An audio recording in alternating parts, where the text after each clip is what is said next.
नमस्ते सबैजनालाई है। आज चाहिँ सन्डे शिवखोला झर्दैछु मेरो दिवसलाई। अब श्रावण पनि अन्त आइसक्यो है। भोलिदेखि भदौ लाग्दैछ। पर्सिको दिन चाहिँ हाम्रो हवन छ है। के अरे त्यहाँबाट चाहिँ हाम्रो साउन्ड पनि पुगिन्छ। जाँदैछौँ ओह्रालो। हामी देख्छ कि घरबाट आउँदा चाहिँ तपाईँको यति दामी दामी दृश्यहरू चाहिँ हेर्दै आउँछौँ है। त्यसै पनि मन्दिर गएको मन त एकदमै कस्तो भइरहेको छ, हलुङ एकदमै दामी भइरहेको हुन्छ। त्यही माथि अब यतिको बाटो अनि यतिको सुन्दर दृश्यहरू देख्दा त त्यसै पनि मन अब एकदम शान्त भइरहेको छ है।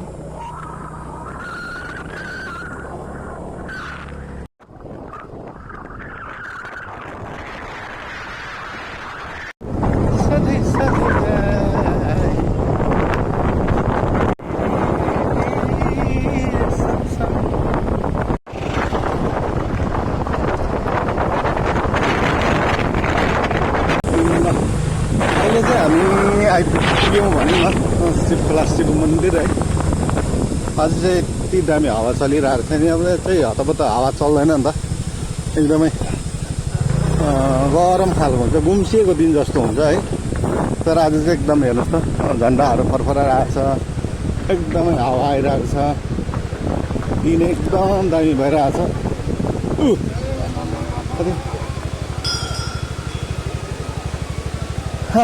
जय शिव शम्भो।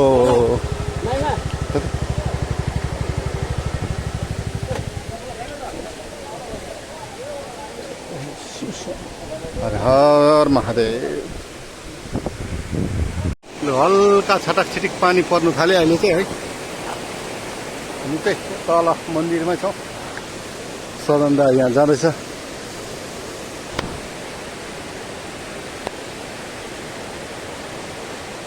यहाँ चाहिँ टाढो टाढोबाट आइरहेछ मान्छेहरू।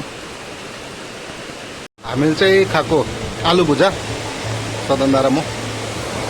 यति दामी भ्यूको दिलमा बसेर है, चिसो हावाको साथमा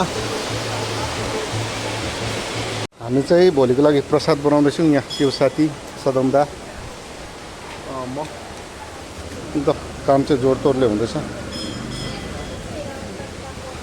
हाम्रो आज कुक नभएर भोकै होइन हामी यार।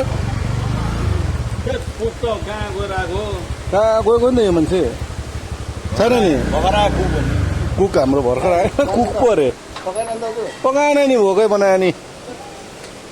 म त तिमीलाई अस्तिकै जस्तो पकाउला भन्नु लागि सोचिरहेको थिएँ कि पकाउनु पर्यो भनेर।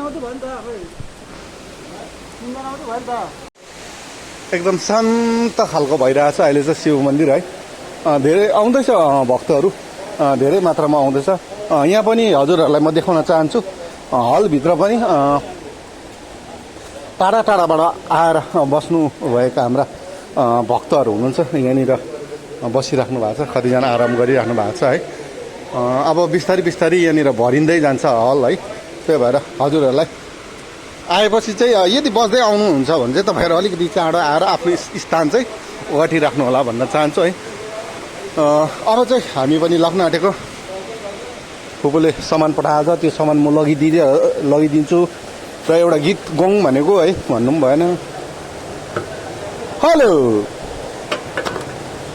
चाहिँ महाकाल सेवा समितिको एकदम भोलिको लागि भण्डाराको लागि हाम्रो समितिको सदस्यहरू है। है त अब चाहिँ हामी लाग्न आँटेको है त है। अब चाहिँ हामी लाग्न आँटेको है। हाम्रो लामाज्यूहरू हुनुहुन्छ। अब उकालो जाने हो, टु फेरि भोलि बिहानै आउने हो। कहाँ बस्ने भित्र छ नि बस्ने जग्गा हुँदैन नि। कहाँ हुन्छ ल हामी चाहिँ अब हिँडेको यहीँ दिनेश दाहरू आउँदैछ। म र लामाज्यू दिवस भाइ